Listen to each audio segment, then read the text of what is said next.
를 위해서 특별히 기도하면서 오늘 우리 자녀들 또 나왔고 오늘 또 주일학교 학부모들 헌신 예배드리는데 우리 자녀들 힘내시라고 또 학부모들 또 수고하신다고 박수 한번 같이 보내겠습니다. 감사합니다. 오늘 성찬식하고 또 하느라고 시간이 좀 갔지만 말씀 좀 보겠습니다. 오늘 요셉 말씀이 창세기 39장인데요. 어제 우리가 38장을 봤습니다. 그죠? 사실 이 내용을 그대로 본다면은 37장 읽고 38장을 건너뛰고 39장 읽으면은 완벽하게 그 스토리가 이어집니다. 어제 말씀드렸겠지만 왜 38장이 들어갔느냐? 그는 유다 이야기를 하기 위해서 그렇고 유다 이야기를 하는 그 목적은 초점은 유다에 있는 것이 아니고 하나님의 은혜에 있는 겁니다. 어제 38장 마지막에 우리가 봤지 않습니까? 이 반전의 반전이 일어나는 겁니다. 그래서 38장의 마지막 반전은 뭡니까? 우리가 그냥 그 세상사로 보면 마지막 반전은 이 다말이 잉태했던 아이가 누구의 아이였느냐? 그 다말의 아이 잉태했던 그 아이를 막 불살라라고 했던 그 남자의 아이였다는 겁니다. 그게 얼마나 반전입니까? 이게 요즘 우리 한국 드라마다 보면 반전이 없으면 드라마가 안 봅니다. 사람들 시청률이 확 떨어집니다. 반전이 일어나면 이제 시청률이 올라가는데 이 38장의 그 반전은 바로 그 아기의 아버지가 아기를 죽이려고 했던 그 남자가 아기의 아버지였다는 겁니다. 더 놀라운 반전이 있습니다. 그건 뭐겠습니까, 여러분? 그래서 태어난 아기, 죽을 뻔한 아기, 아버지가 죽이려고 했던 그 아기. 그러니까 이게 38장 이게 전부 다 스캔들 투성이 아닙니까, 그죠? 자, 오늘 우리 주일학교 자녀들이 왔는데 제가 38장 내용을 자세히 말씀드리지 못할 정도로 스캔들입니다, 이게. 그런데 마지막 반전은 하나님께서 하시는 것 아닙니까? 이 스캔들 투성인 이 유다를 하나님께서 들어서 다윗의 조상으로 삼으시고 예수 그리스도의 조상이 되었다는 겁니다. 이게 가장 위대한 반전 아닙니까? 그런데요, 이 살아가다 보면은 사실 어제도 지난 주간에도 지난 한 달 동안 작년 1년 지난 살아온 모든 삶을요, 정말 우리가 은혜를 받고 하나님의 은혜를 생각하고 하나님 앞에서 우리를 세워놓고 우리 자신을 보면요, 매일매일이요 하나님의 은혜의 반전입니다. 그렇지 않습니까, 여러분? 내가 얼마나 흉측한 죄인이고 하나님께서 얼마나 거룩하고 사랑하심을 그걸 안다면은 내가 어제 하루 살아간 것도 이거 하나님의 반전이 없으면 살아갈 수 없었던 이야기입니다. 그래서 38장에 유다 이야기도 하지만은 이 유다가 어제 전부 다 스캔들 투성입니다. 가나안 여인과 결혼한 것도 다 스캔들 투성이고 자기 막내 아들을 안 준 것도 스캔들이고요. 그 두 아들이 아기를 안 놓은 것도 스캔들 아닙니까? 전부 다 악을 행했으니까 전부 다 스캔들로 다 이어진 그것을 하나님께서 뒤집어서 하나님의 은혜로 삼으신 것입니다. 그러니까 여러분들 내 인생에 왜 반전이 없느냐? 여러분 이미 여러분들은 반전을 다 하고 있는 겁니다. 하나님의 은혜로. 그렇죠? 굳이 따지자면 여러분들이 미스 코리아가 안 되고 세상에 가장 위대한 인물이 안 됐다는 거지. 그러나 그건 세상의 위대한 인물이고 세상이 보는 외모지. 우리가 이 땅에 하나님 은혜로 살아가는 데는 매일매일이 하나님 은혜의 반전으로 살아가고 있는 것입니다. 자, 이제 39장 요셉 이야기인데 이것도 반전입니다. 전부 다 반전이에요. 자, 37장에서 본 것처럼 형들이 요셉을 죽이려고 했지 않습니까? 그래서 형들이 요셉의 꿈을 없애려고 했던 것입니다. 형들이 요셉의 꿈을 없애려고 했던 그들의 행동이 요셉의 꿈을 이루게 한 것입니다. 이것보다 더 반전이 어디 있습니까? 그죠? 그래서 제가 마지막 37장 마지막에 말씀드린 것처럼 르우벤은 요셉을 구덩이에 집어넣었고 그 계속 있었으면 거기서 굶어 죽는데 유다는 집어넣어서 르우벤은 요셉을 구덩이에 집어넣어서 형들이 죽이는 것을 프로텍트했고 유다는 그 구덩이에서 죽을 수밖에 없는 그 동생 요셉을 건져 주었고 세이브했고 그리고 미디안 상인들은 이 요셉을 인도하여서 보디발의 집에 톡 갖다 놨습니다. 삼위일체라 그랬습니다. 르우벤과 유다와 그리고 미디안 상인들 이 전부 다 뭐 했던 사람들입니까? 전부 다 요셉을 도와주려고 했던 사람들입니까? 아닙니다. 요셉을 다 죽이려고 했고 요셉의 꿈을 다 망가뜨리려고 했던 사람들이 자기들이 모여서 다 하려고 했는데 그 손들이 다 합력해서 요셉을 결국 애굽의 총리까지 가는 바로 보디발의 집 문 앞에 탁 갖다 놨습니다. 그래서 제가 축구 얘기도 했지 않습니까? 정확히 패스한 겁니다. 여기서 저까지 여러분 한번 생각해 보십시오.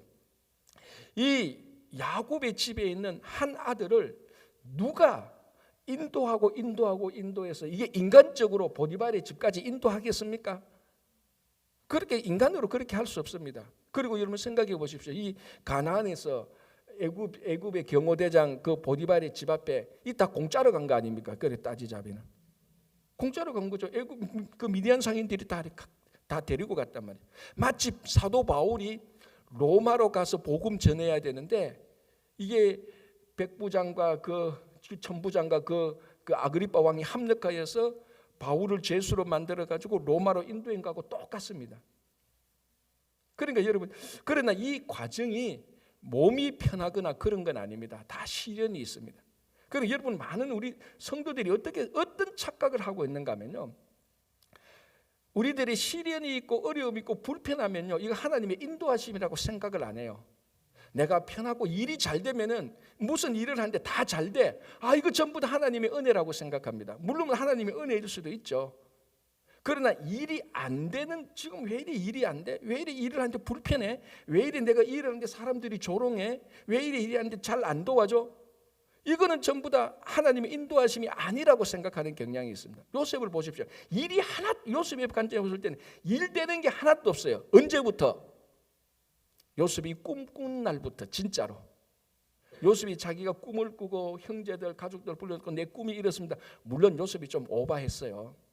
요셉이 물론 좀 그걸 너무 떠벌리고 자랑했지만 그게 그래 중요합니까? 요셉의 꿈이 더 중요하지. 요셉이 그렇게 꿈을 꾼 그 순간부터 요셉은 되는 일이 하나도 없었어요. 하나도 없었다니까. 여러분 가운데 여기 인신매매로 끌려가지고 그 뉴욕에 오신 분이 있습니까?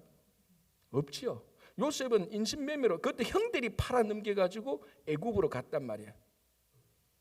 그러니까 요셉이 꿈을 꾼 순간부터 되는 일이 하나도 없었는데, 이 되는 일, 우리가 볼 때, 요셉이 볼 때 되는 일 하나도 없는 이 과정이 하나님의 절묘한 인도하심이었다니까요.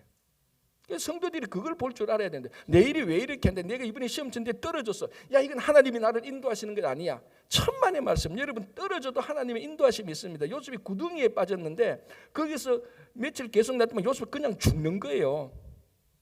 그 구덩이에 빠진 것조차도 하나님의 인도하심이라는 겁니다. 그래서 여러분, 진짜로 신앙에 성숙하고 하나님을 확실히 믿는 사람은요, 어제 무슨 일인데 왜 일이 안 돼? 왜 일이 자꾸 꼬여? 여러분, 그 꼬이던 것도 다 하나님의 인도하심이라는 겁니다. 여러분, 꼬인 거를 2번 꼬면요, 더 단단해지고 이게 더 좋은 꼬인 줄이 될 수도 있다는 거예요. 그거 쓴다니까요, 그거. 그죠? 그러니까 여러분, 우리 요셉의 이야기를 보면서 우리 삶에서 그렇다고 해서 여러분들이 다 국무총리 되는 건 아닙니다. 하나님께서 우리를 인도하시는 방식이 그렇다는 겁니다. 편안하고 아무 문제 없이 등 따시고 배부르면 하나님이 인도하시구나. 그럴 수도 있지만요, 그 반대일 수도 있습니다. 일이 안 되는 것도 일이 이렇게 잘 안 풀려. 여러분, 잘 안 풀리는 게 하나님의 인도하심입니다. 그럴 때가 있다니까요. 그죠? 자, 보십시오. 39장 1절. 요셉이 자기가 간 거 아닙니다. 이끌려서 갔죠. 애굽에 내려가며 바로의 신하 친위대장 애굽 사람 보디발이 그를 그리로 데려간 이스마엘의 사람의 손에서 요셉을 사니라. 여러분, 이제 드디어 하나님께서 요셉을 이런 과정들을 통해서 어디까지 인도하시는가 하면요, 애굽의 왕 바로 턱 밑까지 딱 갖다 놓습니다. 이제 턱 밑에서 애굽 바로 왕까지 또 가야죠. 이제 그건 이제 그 보디발이 집에서 또 일어나고 감옥에서 일어난 사건들이 있는 것 아닙니까? 사람이 어떻게 거기에 탁 갖다 놓을 수 있겠습니까? 이 사람이 하는 게 아니지 않습니까? 그래서 요셉이 자기가 여행을 간 게 아니고 이끌려서 갑니다. 이건 능동이 아니고 수동이지 않습니까? 하나님께서 이끌어 주시는 것입니다. 그래서 애굽의 바로의 경호대장, 시위대장이니까 경호대장이죠. 경호대장 집에 이제 요셉이 들어가게 되는 겁니다. 자, 2절. 여호와께서 요셉과 함께 하심으로 그가 형통한 자가 되어 그의 주인 애굽 사람의 집에 있으니. 자, 어디를 가든지, 지금 구덩이에 빠지든지 감옥에 가든지 일이 실패되든지, 여러분 거기에는 반드시 하나님이 함께 하시는 것입니다. 그리고 형통하도록 인도하시는 겁니다. 그래서 오늘 39장에 이 요셉의 처량한 인생, 서글픈 인생, 그 애굽 이영 말리에 가가지고 노예 생활하는 종살이하는 이 요셉에게 하나님께서 요셉과 함께 하셨다는 것을 4번 5번 계속해서 반복합니다. 이건 뭘 알려주는가 하면은 나중에 이 요셉의 이야기를 듣는 우리들에게 요셉의 인생이 왜 이리 서글프냐, 요셉의 인생이 왜 이리 망가졌냐, 그게 아니라는 것을 증거해 주는 것 아닙니까? 하나님이 우리와 함께 하신다. 자, 여러분 진짜로 우리가 제일 행복한 게 우리가 어디에 있든지 무엇을 하든지 하나님께서 우리와 함께하는 그 시간 그 장소 아닙니까?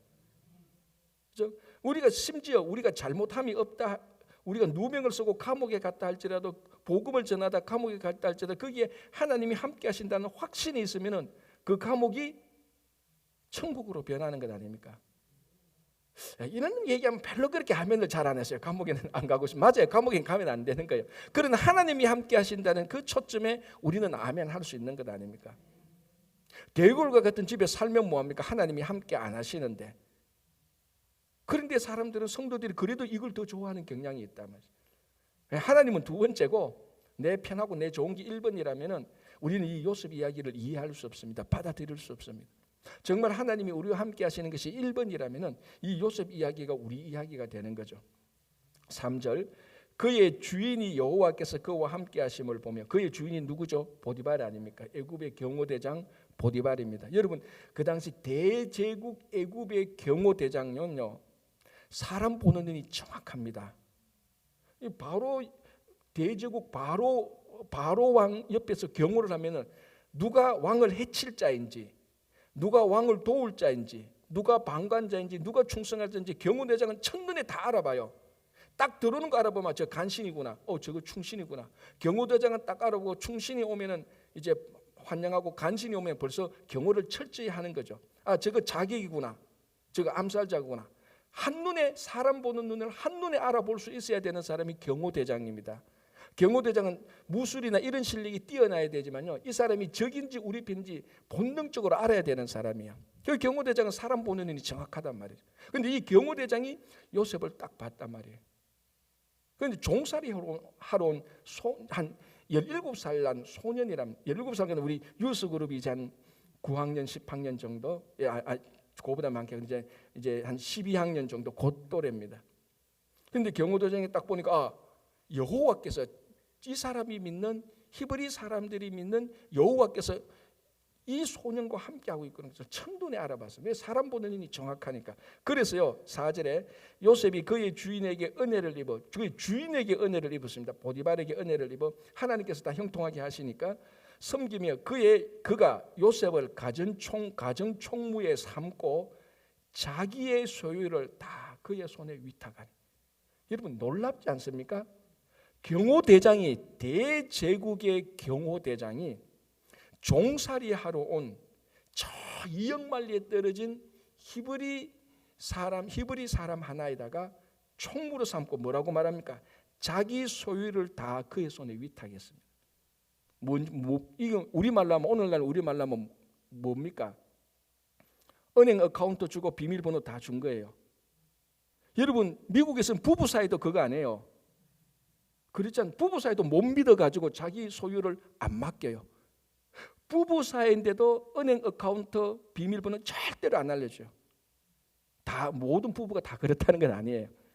그런데 여러분, 경호대장이 이 소유가 적습니까? 어마어마합니다. 자기 집에 감옥이 있을 정도입니다. 이 감옥에 요셉을 가두는 거예요. 좀 이따가 보면. 그 경호대장의 재산이 한두 푼이겠습니까? 한두 푼 있어도 안 맡기는 우리인데 수억이 있는 것을 다 그대로 다 맡겼어요.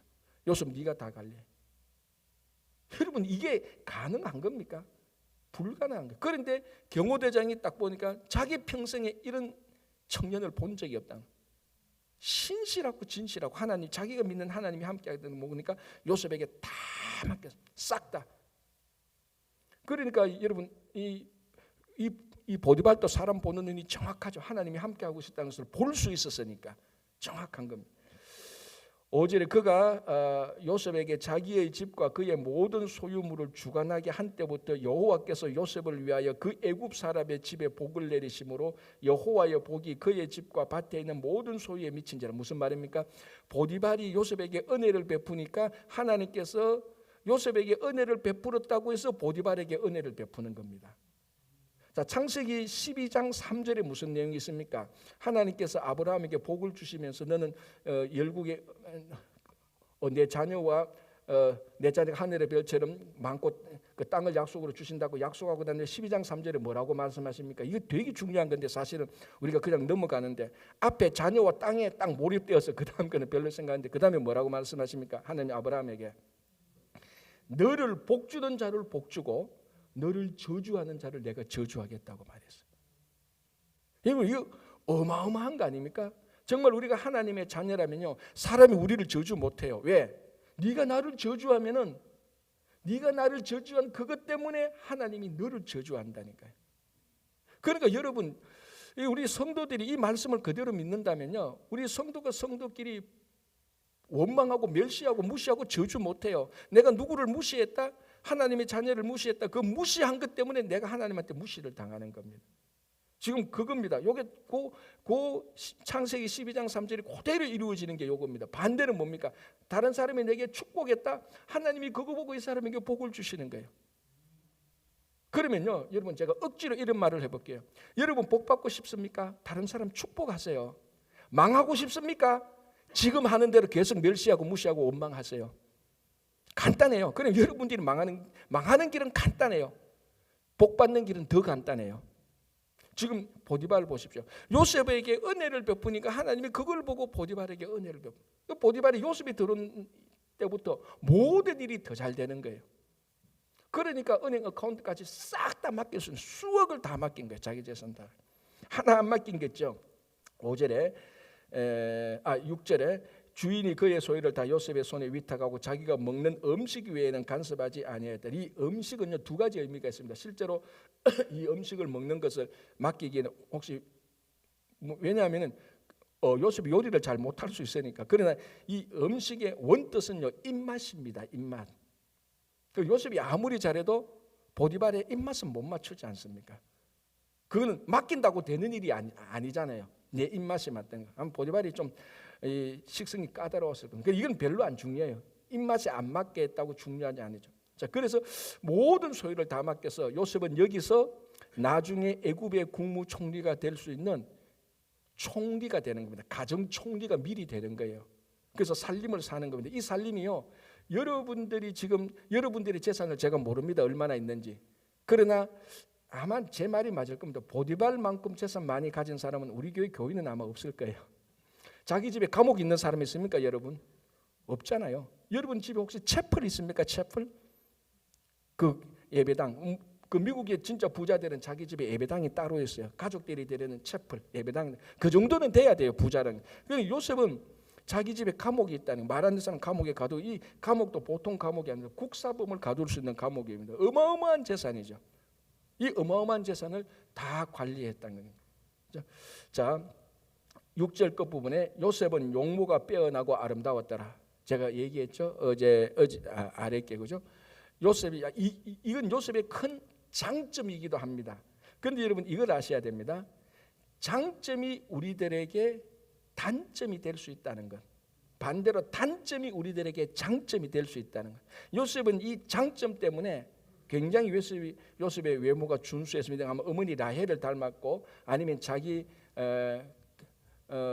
라헬을 닮았고, 그러니까 라헬의 아버지가 라반 아닙니까? 라반의 누이가 리브가 아닙니까? 그죠? 그 리브가도 굉장히 아름다웠습니다. 그러니까 이 리브가 라반 이 오누인데 이들의 라반의 이 딸이 라헬이고, 라헬의 이 외모를 그대로 빼앗은 게 요셉입니다. 그러니까 요셉, 라헬, 리브가 다 인물이 좋았던 것입니다. 이건 우리가 성경을 통해서 알 수 있는 거죠. 이게 굉장히 장점인데 이것 때문에 요셉이 큰 유혹을 당하고 어려움을 겪게 되는 겁니다.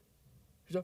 자, 그래서 이제 그 집에 보디발의 아내가 있었습니다. 이 보디발의 아내가 요셉을 딱 보니, 그러니까 이 보디발의 아내도 사람 볼 줄은 알아요. 용모가 중수한데 일하는 거 보니까 탁월하거든요. 그러니까 이 보디발의 아내가 그 정숙하지 못했으니까 요셉에게 계속해서 유혹합니다. 결국 마지막 유혹은 동침하자까지 얘기하죠. 그런데 요셉이 그 유혹을 뿌리칩니다. 자, 9절, 이 집에는 나보다 큰 이가 없으며 주인이 아무것도 내게 금하지 아니하였어도 내 금한 것은 당신뿐이니 당신은 그의 아내임이라. 그런즉 내가 어찌 이 큰 악을 행하여 하나님께 죄를 지으리까. 그러니까 이게 유혹이다. 이 유혹에 빠져들면 죄다라는 것을 자기 자신을 하나님 앞에 세워놓으니까 이게 유혹이고 잘못인 것을 보게 되는 겁니다. 첫 번째, 여러분, 유혹을 받는 것은 잘못이 아니에요. 모든 사람이 다 유혹을 받을 수 있습니다. 그런데 요셉이 받는 유혹은 우리는 걱정 안 해도 됩니다. 이런 유혹은 우리한테는 별로 없을 거니까. 그만큼 외모가 준수하지 않으니까. 그러나 이런 유혹 말고도 다른 유혹이 얼마나 많지 않습니까? 그런데 모든 유혹의 공통점이 뭡니까? 딱 보기에는 좋아 보이고 달콤하기도 하고 내게 이익이 있을 것 같습니다. 모든 유혹은 다 그렇습니다. 그게 아니면 유혹이 아니죠. 이것이 유혹인지 아닌지 분별하는 기준은요, 내게 두면 안 돼요. 내게 두면 다 유혹에 넘어갑니다. 왜냐하면 유혹은 내게 다 덕이 되도록 포장해가 오는 거니까. 이게 유혹인지 아닌지, 이 유혹에 빠져들면 내가 죄를 짓는지 아닌지는요, 나를 하나님 앞에 세워놓으면 딱 알 수 있습니다. 여러분, 만약에 요셉이 이것을 하나님 앞에 세우지 않았더라면요, 요셉이 보디발의 아내와 동침하여서 어찌어찌 하면요, 경호대장 요셉은 여기서 한순간에 더 출세할 수 있는, 굉장히 지금 자기의 이익을 보면요, 굉장한 지금 출세하고 성공할 수 있는 절호의 찬스를 지금 받게 된 거예요. 그런데 그걸 하나님 앞에 세워놓으니까 이거 죄라는 것을 알게 되지 않습니까? 그래서 내가 어떻게 하나님 앞에 죄를 짓겠느냐고 그 유혹을 단호히 거절한 거. 이거 결코 쉽지 않은 거죠. 그죠? 자, 이제 그러니까 우리가 잘 아는 대로 요셉이 거절하니까 그 여인이 계속해서 유혹하는데, 나중에는 아무도 사람이 없는데 요셉이 들어갔는데 그 여인이 절호의 찬스라고 유혹을 할 때 마지막에 옷까지 뿌리치고 밖으로 나가버립니다. 이제 문제는 이 옷이 문제가 되는 겁니다. 요셉에게 있어서요, 크게 두 가지 어려움을 가져다는 것이, 첫 번째는 꿈이었고 두 번째는 뭐였습니까? 옷이었어요. 채색 옷이었죠. 지금 여기 옷은 채색 옷은 아니지만 또 옷이었습니다. 뿌리치고 옷을 두고 갔는데 이 옷이 요셉의 모함의 증거가 되는 겁니다. 그래서 감옥에 가지 않습니까? 이제 이 스토리는 to be continued. 이제 진짜로 더 은혜로운 일들이 다음에 있습니다. 이제 이렇게 해서 요셉은 종살이가 끝납니다. 감옥에 가기 전에. 그러니까 이제 그다음에 옥살이가 시작됩니다. 여러분, 종살이, 옥살이가 하나님의 인도하심이라니까요. 여러분, 어느 누구도 종살이, 노예살이하고 옥살이하면서 하나님의 인도하심이라고 생각할 수 있는 사람 별로 없을 겁니다. 그러나 나중에 보니까 이 종살이를 했고 옥살이를 했기 때문에 애굽의 총리가 되는 겁니다. 그래서 여러분들, 지금 일이 왜 이래 안 돼? 이 미국에 와서 일이 왜 이래 꼬여? 여러분, 그 꼬임 속에 하나님의 손길을 느끼시기를 바랍니다. 그 분명히 하나님의 인도하심이 있거든요. 그걸 고백하고 인도하심을 믿고 나가는 자에게 정말 하나님께서 준비하신 그 길을 갈 수 있는 것입니다. 오늘은 여기까지만 우리 하도록 하고, 우리 특별히 자녀들이 있는데 이 자녀들이 다 요셉과 같이 귀하게 쓰임받는 인물 되기를 바랍니다. 제가 기도하고 마치고요, 우리 자녀들은 요 앞에 한 명씩 나오면 제가 같이 안수 기도하겠습니다. 기도하고 마치겠습니다.